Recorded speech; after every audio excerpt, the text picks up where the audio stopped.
prevalent in contemporary culture, from media to politics and across the ideological spectrum. Holocaust distortion is an international phenomenon and can be found all over the world and everywhere in all corners of society. And despite its prevalence, the issue of Holocaust distortion benefits from a general lack of awareness, of a lack of knowledge. It's harder to identify than Holocaust denial. It is often left unchecked because of that, because it is often a first step towards more radical forms of anti-Semitism, conspiracy thinking and theory, and anti-democratic behavior. It is nevertheless just as dangerous. Countering it requires the participation of all society, working together to address this issue. The major challenge, as I said, is the lack of knowledge and awareness, and we need better education to make sure there is a free and open access to reliable, fact-based information. We need to make sure that our younger generations are well educated and well knowledgeable in the details in order for them, when they come across distortion, they can maybe easily identify it. We need better monitoring tools, better transparency of this monitoring, and national and international cooperation. And presently, no national or international body tracks distortion in a systematic manner. And we need to change that, and we need to work together in order to be able to tackle this very dangerous phenomena on the physical world and especially on the digital world.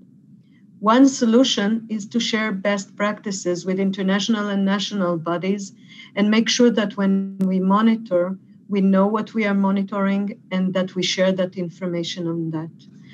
And we at the Ministry of Foreign Affairs, under the leadership of Minister Gabi Ashkenazi, we work with various partners in order to face this challenge of Holocaust denial and Holocaust distortion, as well as telling the story and the history of the Holocaust and making sure that the story is fact-based and reliable, information-based. And together with our partners, we try to reach out to all kinds of audiences on the digital sphere and on the physical sphere as well. It will be an honor for me now to pass the microphone to Ms. Iris Rosenberg, the spokesperson of Yad Vashem, and I'm sure that we will all benefit from what she will tell us in a few minutes. Thank you very much for being here, and thank you very much for your engagement on this topic. Have a good and interesting meeting. Thank you, Ruth.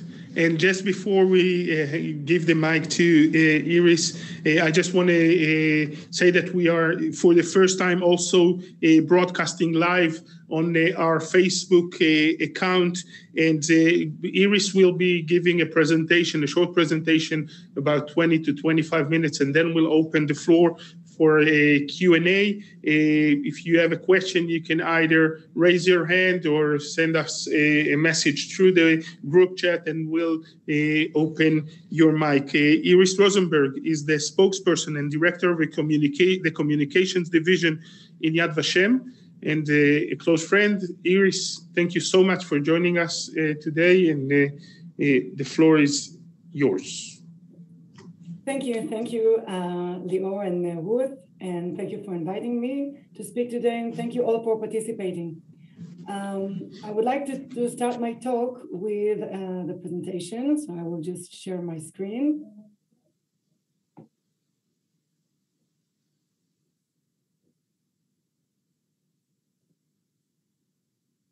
A short story about a little boy named Zalman Levinson. Can you all see him? Just tell me that you see, just now. You see the presentation? Yeah. So it's a... Yes. Thank you. Zalman Levinson was born in 1932 in Riga, Latvia, to his mother Frida and father Velik. Frida's sister, Zalman's aunt, Agnes, she immigrated to the land of Israel in 1936. And the family continued to be in touch, although through letters. Frida used to send letters to Agnes in Israel. And also, little Zalman, the kid, used to send paintings, the drawing that he drew, and even leaves that he picked in Riga, Latvia, as a souvenir to his aunt Agnes in the land of Israel then. In 1941, Agnes received the last letter from Frida. At the same year, after the invasion of Nazi Germany to the USSR, to the former USSR, the whole family was murdered. In 1955, Agnes filled in pages of testimony in memory of her beloved family members. It's a special form that Yad Vashem built in the beginning of Yad Vashem to commemorate the victims of the Holocaust. And Agnes, in 1955, gave this, you can see the page on her family members, including the little kid Zalman, who was only 9 years old when he was murdered. 80 years ago, exactly in 1941. In 2013, Agnes' daughter gave to Yad Vashem for posterity also the letters that Agnes received from her sister and from her nephew, what I showed you before, and also their photographs. Zalman's story is presented, Yad Vashem is presenting it in a special online Yad Vashem exhibition alongside many stories of other Jewish children who were murdered at the Holocaust. This small story that I chose to begin with is a small example of Yad Vashem's work that was established, Yad Vashem, dozens of years ago, as Lior touched it a little bit at the beginning of his talk. So I would like first to give you a little bit of background about the establishment of Yad Vashem and its role. Not everybody knows that the idea to establish in the land of Israel and the need an organization that will deal with documentation and commemoration of the atrocities and its victims came up already in 1942. But the one who brought this idea were Jews who lived in the land of Israel, where news about what is happening to their people in Europe came to their knowledge. Already then, it was suggested to call this organization Yad Vashem. It's the name Yad Vashem, the words Yad Vashem, is taken from a verse in the book of Isaiah, when the word, and this is the verse, and to them will I give in my house and within my walls a memorial and a name, in Hebrew, a Yad Vashem, that shall not be cut off. When the word memorial, Yad in Hebrew, symbolizes the physical aspect of commemoration, and the word name, Hashem, Yad Vashem, symbolizes the spiritual and the personal aspect of the commemoration. The idea came together during those years, and a decision was made in 1945, immediately after the end of World War II, in a meeting in London between representatives of the Jewish organizations of Jews who lived in Israel and some Holocaust survivors.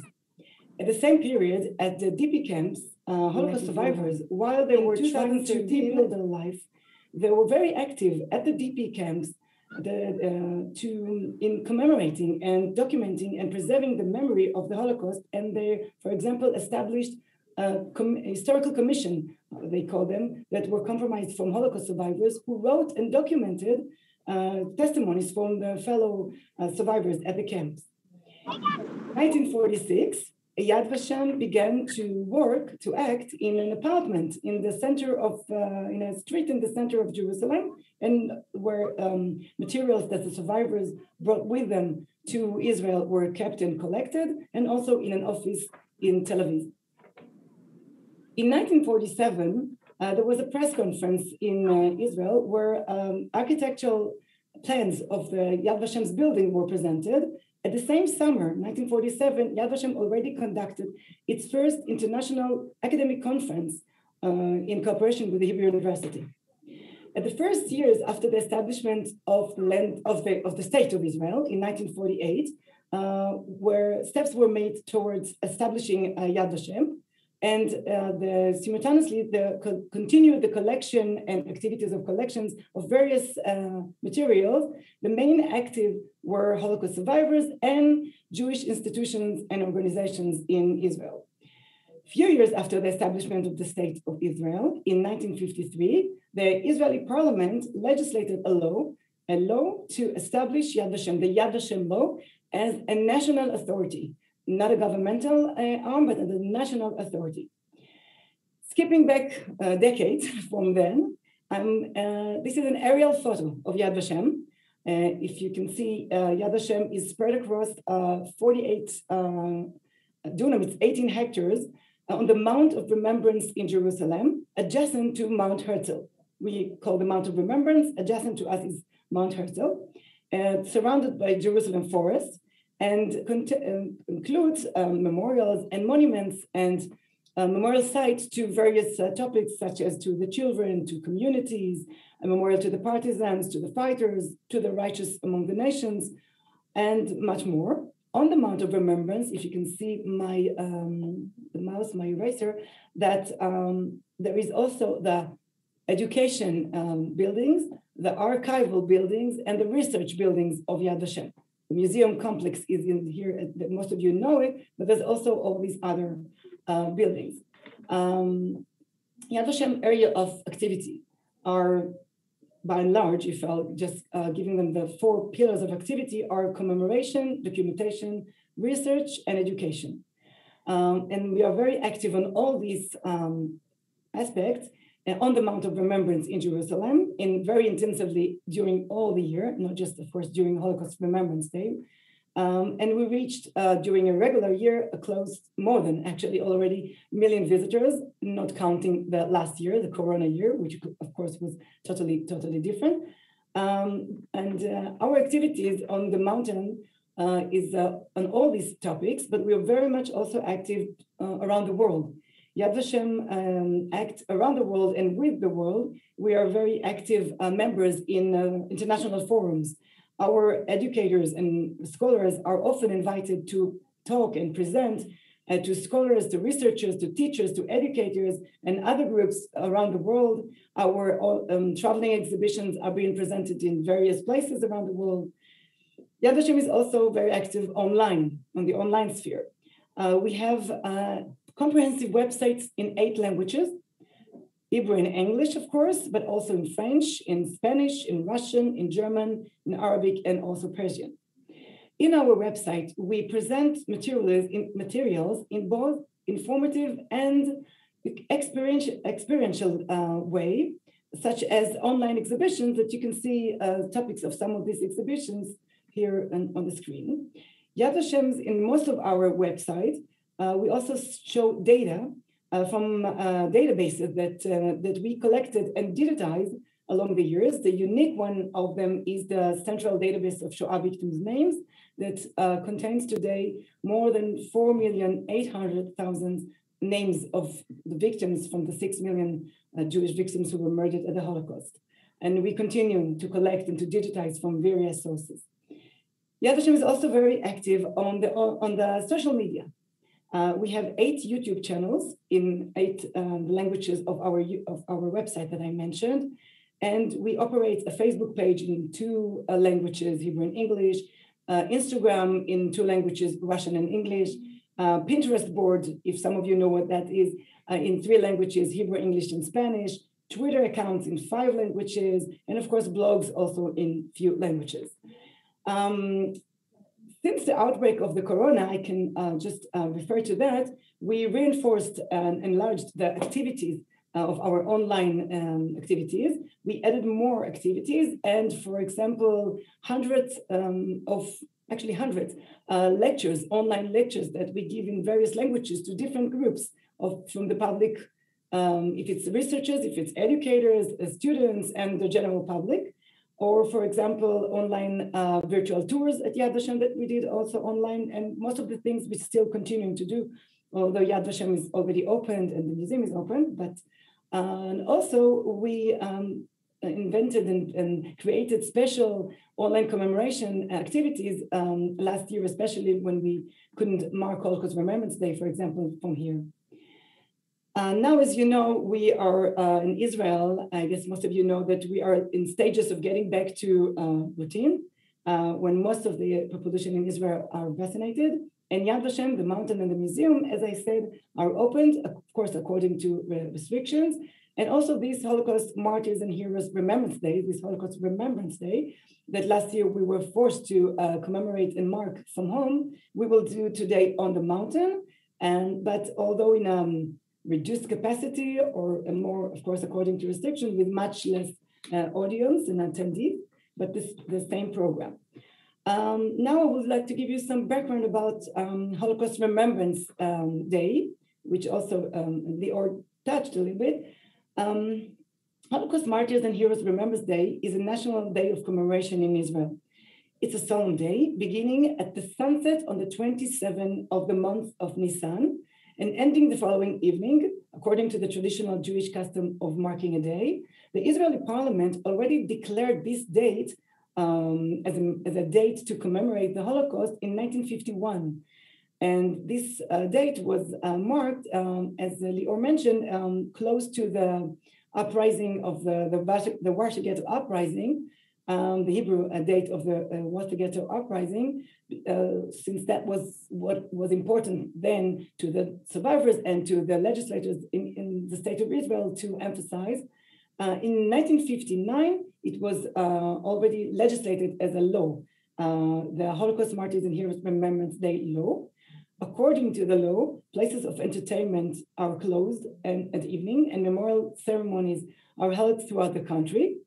Marking the start of the day in the presence of the President of the State of Israel and the Prime Minister, dignitaries, survivors, children of survivors, and their family gather together with usually the general public also to take part in the central memorial ceremony at Yad Vashem, in which 6 torches representing the 6 million Jews are lit. The ceremony is broadcast live on all main Israeli television channels, as well as on radio stations and online news outlets, and also on Yad Vashem's YouTube channel. This year also with simultaneously translation to 6 languages, Russian, Spanish, French, German, and Arabic. This year we are doing for also the first year, a simultaneously translation. And I invite you all to, in 3 hours, less than 3 hours from now, it's 8 o'clock, to watch the online, on our YouTube channel, the ceremony. The following morning, tomorrow, the ceremony at Yad Vashem begins with the sounding of a siren for 2 minutes, which is echoed throughout the entire country. For the duration of the siren, work is halted. People walking in the street stops, car pull off to the side of the road, and everybody stands silent at attention in reverence to the victims of the Holocaust. Afterward, the focus of the ceremony at Yad Vashem is the laying of the wreath by dignitaries and representatives of survivor groups and institutions, which also this year we will conduct the same. Again, there will be the dignitaries who lay the wreath and the representative of the survivors and their organizations. And of course, this picture is not from this year. As you see, the crowd here are situated in a different form. Throughout the day of tomorrow, both the television and radio broadcast programs about the Holocaust, newspapers publish articles about the subject, and sometimes even dedicate most of their daily magazine supplement to the Holocaust. The online media also publish articles and prepare special online projects to mark the day. Each year, Yad Vashem chooses a special theme, a central theme to emphasize during Holocaust Remembrance Day, a different central theme. This year's theme is Until the Very Last Jew, 80 years since the onset of the mass annihilation. This theme is, you remember the story that I began with, the story of the kid Zalman that I described at the beginning of my talk. He's an example of the story of the Jews who exactly 80 years ago were doomed to annihilation and murder immediately after the invasion of former USSR of Nazi Germany to former USSR, what is called Barbarossa operation. The murder of the Jews of the USSR and the annexed territories was the beginning of the consolidation of the final solution, which is the systematic annihilation of the Jews by Nazi Germany and its collaborators. By the end of the war, as you know, some 6 million Jews were murdered. And what you see on the screen right now is the special mini site that Yad Vashem is putting up. We uploaded for Holocaust Remembrance Day with materials, and this is where also you can see the live broadcast and other information about the Holocaust. So Lior said 20 minutes, 25, I think that is the end of my presentation. I thank you, and this is some snapshot of Yad Vashem's exhibitions and present and museum, and I invite you all, as soon as it will be possible, to visit Yad Vashem, and to, we will host you here, and to see the sites and the exhibitions and memorial. Thank you. Thank you so much, Iris. And now we'll turn to the Q&A. As I said, there are a few ways of asking a question. If your camera is on, just raise your hand and I'll call on you. If not, you can send a message through the group chat and we'll let you ask a question. Who wants to go first?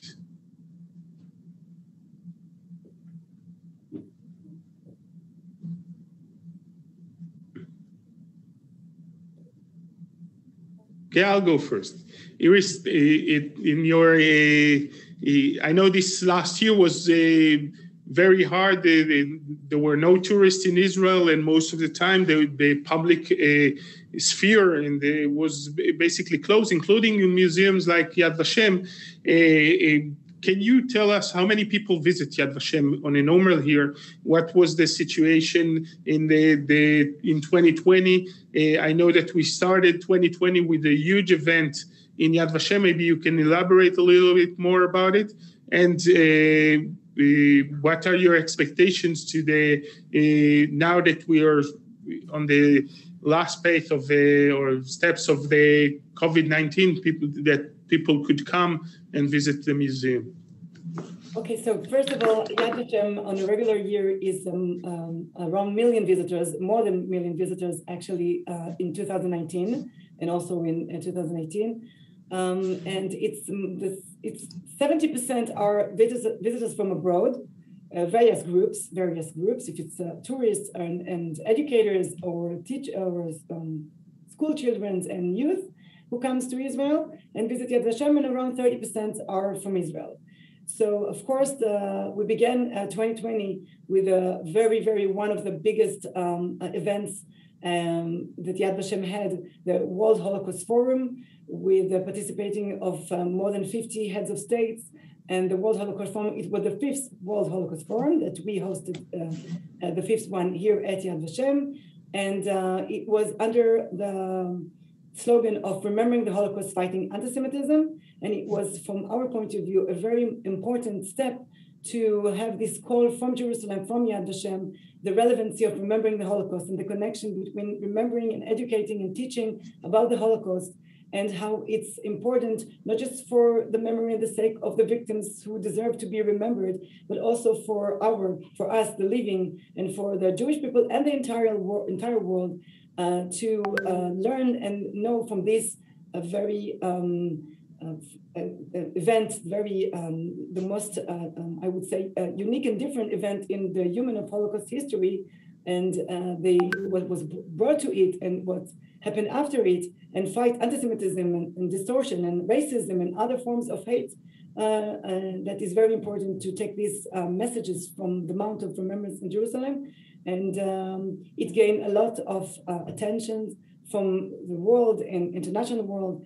And this began the year, but not much after that. It was marked to the 75th anniversary of the liberation of Auschwitz-Birkenau, and International Holocaust Remembrance Day, as we all know, is the 27th of January, marked by the UN. And not much after that, in March, we had to close Yad Vashem's gates, which was very sad. But I can tell you, and what you asked, immediately after that, Yad Vashem got together into, I would say, first of all, as you can saw from my presentation, that Yad Vashem got into this Corona period in already very much situated and with a lot of digital assets.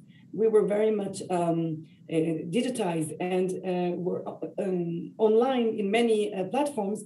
So we reinforced them and even, as I said, established and invented more ideas. One of them were at Holocaust Remembrance Day last year, there is an event usually of names reading, for example, that this year we will have at Yad Vashem, and there's also in Israeli parliament and in very places around the world, in Jewish communities and in Israel, of reading the names, the ceremony of reading the names of Holocaust victims, names of family members, names, even if they're not family members. Yad Vashem is supplying names from Yad Vashem's names database. And last year, since we couldn't gather and Yad Vashem also was closed, we couldn't do that. So we just decided that we will do something different for the Corona period last year. And we uploaded a special online initiative, and we called the public to record themselves for 80-second video and to film themselves reading names.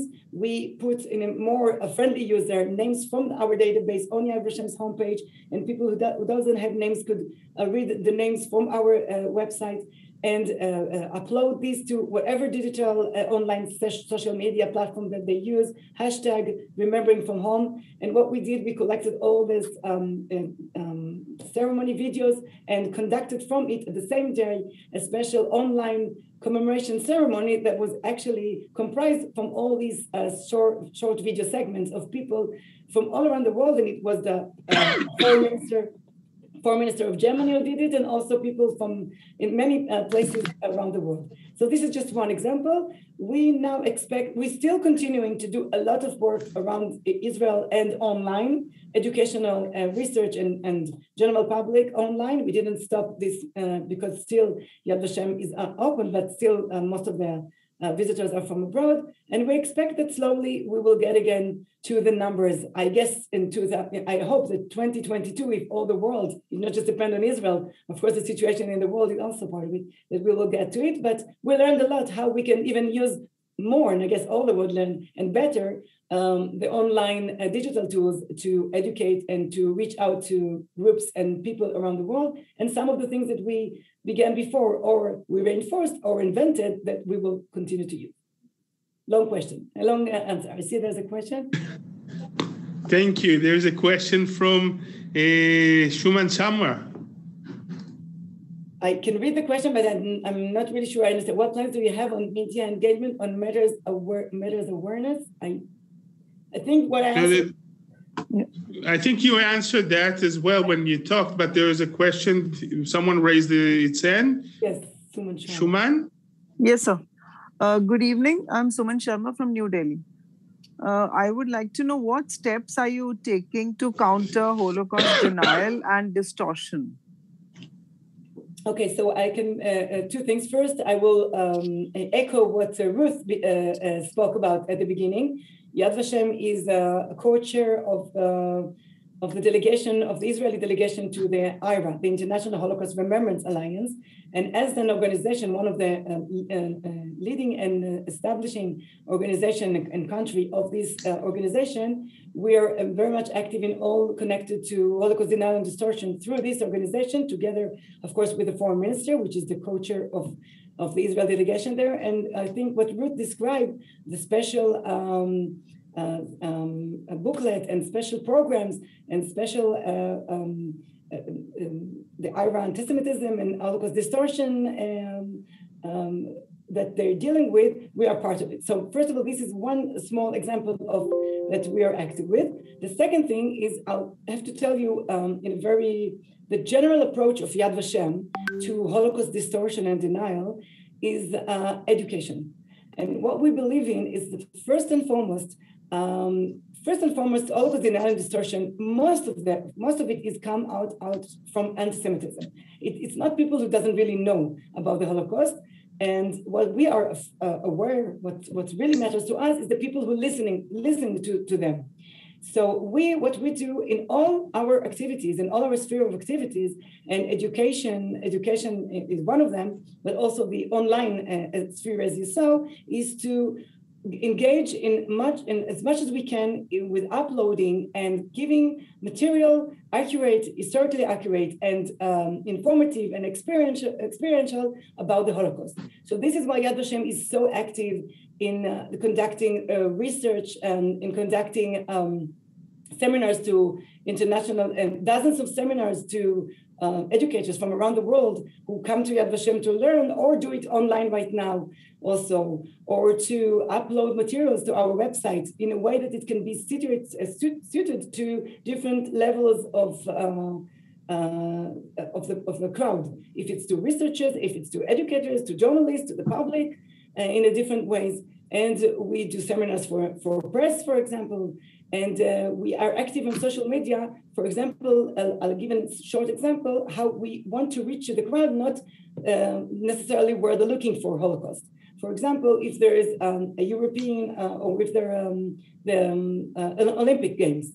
So we are uploading to and hashtagging the Olympics to people who are interested in sport, things about, from our, of course, databases and from our collections about sport in the Holocaust. Or if it's Women International Day, about women during the Holocaust, on our social media, on our website, and in other platforms that we're active in. This way so our main idea of fighting Holocaust denial and distortion is, first of all, telling the accurate story based on historical facts and historical research in all the forms that we can do. And I just mentioned one of them, which is the IRA, the International Holocaust Remembrance Alliance, but there's a lot more. And also make available and accessible as much as we can information about the Holocaust in different ways, not just the one that Holocaust researcher is interested in, but also the one that the journalist is, if it's following us or even not following us, as I mentioned.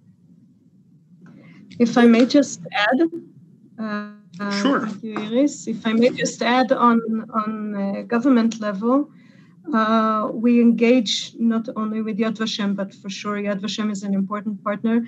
We engage also with other governments in dialogue and trying to promote cooperation between Israel. Someone is not muted. Professor Makesudova. I muted him. Thank you. Thank you. So we engage in dialogue with other partners in other countries. We engage in activities in IRA as well, but also in other frameworks like the UN, where we try to promote and push for fact-based information and promote open research and access. We connect, for instance, Yad Vashem's International School of Holocaust to countries all over the world, and we try to engage them in getting practice for their teachers in their countries. And a really good example is right now on our call, there is a big group of students from St. Petersburg, I believe, who were interested in learning more about this day and educating themselves. And together with our consulate in St. Petersburg, our Consul General there, Miss Olga Sluv, we have managed to bring those students on this call to be part of this conversation, to learn more about what we are doing here and about Yad Vashem and the teachings of the Holocaust. Thank you. Okay. Thank you. Thank you. Let me please, I speak together with here my director, this Uzbekistan-Israel Friendship, this academic Gulyamov, and he is now speak. Okay? Okay. Thank you very much. Thank you very much. Okay. Where? Okay. Does he need to unmute? No. I now begin. Maybe academic next. Thank you very much. Also, I today participate in this very good online conference. Very good. Together, which I hear Professor Robert Valyevich Almeyev here, participant, and my director, Uzbekistan-Israel Friendship, and all friends here have. let me please, I'm sorry, let me please, I speak next my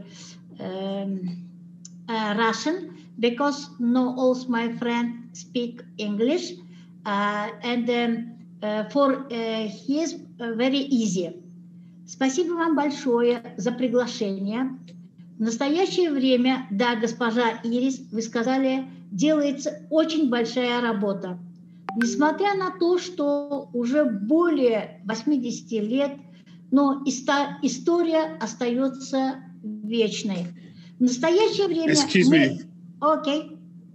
Sorry, I don't think that there are people from all over the world, and I don't think that's English. the right place to do that. So I will thank you. And if there are any other questions... she's translating, Leo, what she's doing, she's translating the I'm not sure. But if there are any other questions...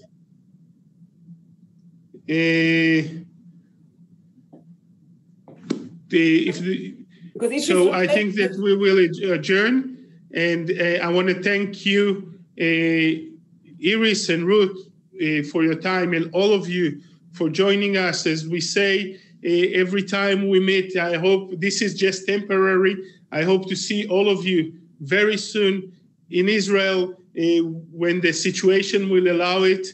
Keep safe, keep healthy, keep your mask on, and we'll see you after the COVID crisis. Shalom from Jerusalem. Thank you. Shalom. Thank you very much.